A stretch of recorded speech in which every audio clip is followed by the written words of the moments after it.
Now let's switch over to the ACC side of the firing squad, and Brent Pry, he's gone from Virginia Tech. Uh, Currently 0-3. Um, just lost to Old Dominion 45-26. Um, Bad loss, bad loss. A team that you were expected to beat. But lost that game. Fired him. They fired him right after. I think it was that Monday it broke. Sunday or Monday it broke. Um, but yeah, during his time, they went 16-24.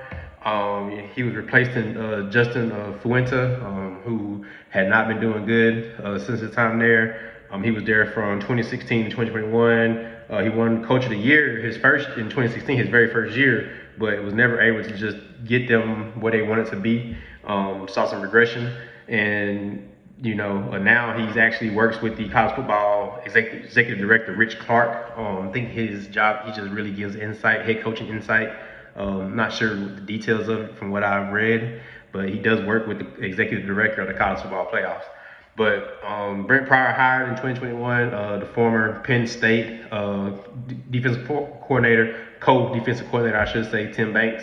Also, during his time there, him and Tim Banks were co-defensive coordinators at Penn State.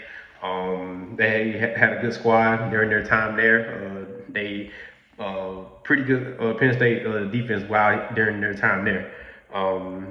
But yeah, you look back on before he even got to uh, Virginia Tech. You look back just at Penn State. Most notable Michael Parsons, your two Gross Mata, Sharif Miller, and then Nick Seaton. They had guys on that defense, just to name a few. They had guys on that defensive side of the ball that were names that you knew if you watched college football. Then those guys went on to play in the NFL. Michael being the one that has stood out thus far. Yata's doing pretty good. I'm not sure if he's still with the Ravens. I don't really follow. I follow him. I'm a Steelers fan, so I still follow my Steelers. But as far as like keeping up with college football, NFL, I'm gonna keep up with college football more than NFL. But I know he was drafted by the Ravens, and I'm not sure if he's still with them or not. But yeah, 16-24 during his time there. Virginia Tech's a solid school. Virginia Tech, I feel like, is not a school that's not afraid to spend money. His buyout was $6 million. I think what's telling is that his first year there, they went 3-8. Coincidentally, his first loss came to Old Dominion. I think it was 17-20. Yeah, 17-20. They lost to Old Dominion his first game, and it's kind of crazy that his last game is against Old Dominion, the same the same school that indoctrinated him into being a head coach with a butt whooping. Is the same school beats his butt again and is like showing him out the door.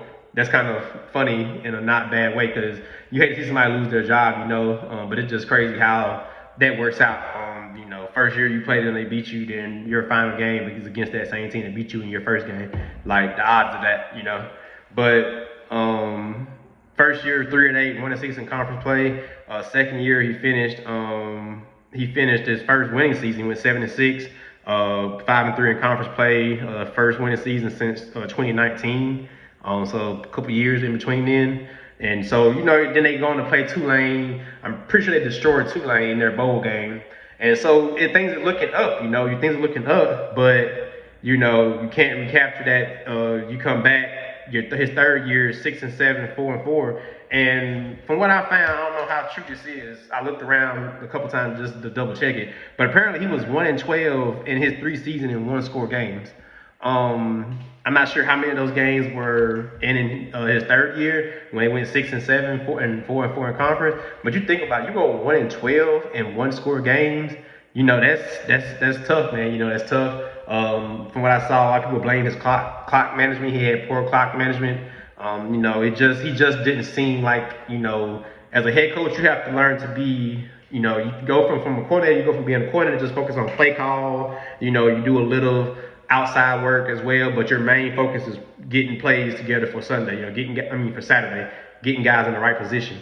And so, he went from that to head coach. And when you become a head coach, you have to transition to now being a CEO. You got to worry about the on-field stuff with your guys and what your coaches is installing, but you also have to wear that hat outside of the field and be able to do all these different stuff, go to these different places.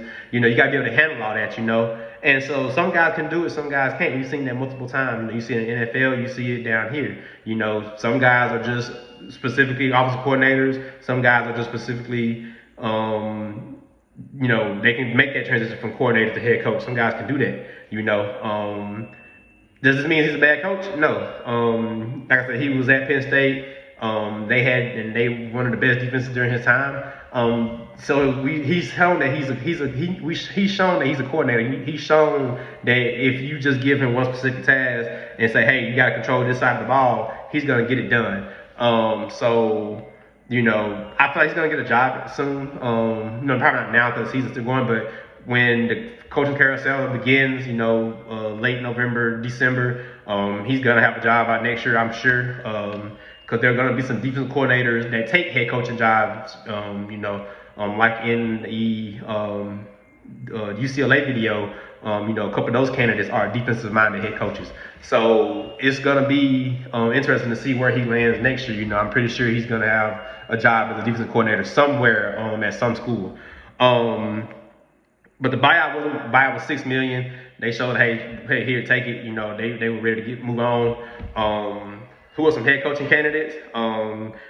Sports Illustrated put out an article. I saw they had Garrett Riley, Clemson's offensive coordinator.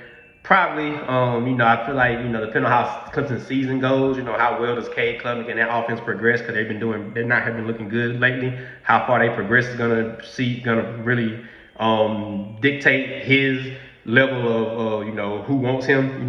So we'll see how Clemson progresses. Andy Kotelnicki, the offensive coordinator at Penn State, I can see this move.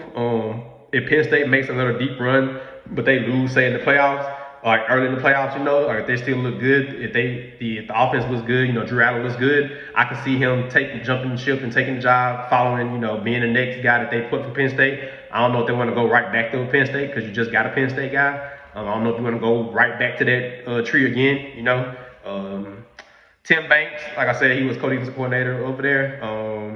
He could probably be a guy, still mad at him for last week, that call against Georgia in the last 2 minutes and 30 seconds. Dude caught a man blitz and left your freshman cornerback one-on-one. Like, I still don't like that call, Tim. Don't like that call. But he's the name to be watched out. Then Will Stein, offensive coordinator at Oregon. Does Virginia Tech want to go back to a defensive-minded head coach, or do they want to try an offensive-minded head coach? That'd be something interesting to watch. But we'll see how things go from here. Schedule does not look favoring to them. It's going to be hard to see them getting a win. To be honest with you, it's going to be hard for me to see them get a bowl game. So it'll be interesting to see how they do that. I'm trying to see. Let me see something.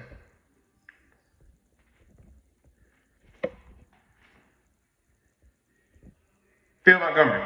I was trying to think of the interim head coach, Phil Montgomery. He's going to be there. He's going to be over. He's the offensive coordinator. He'll be their coach. If he can mess around and get them to a bowl game, could he possibly be the head coach? Perhaps.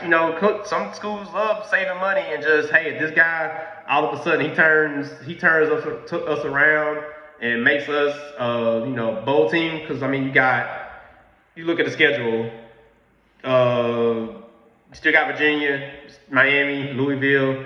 If he makes a bowl game somehow, he finishes and gets a bowl game, then there's a chance they might make him. But they're probably gonna go after a more well-known name, so we'll have to just keep track of that. And these are two interesting jobs, UCLA and Virginia Tech. So it'll be interesting to see who they tab as their next head coach.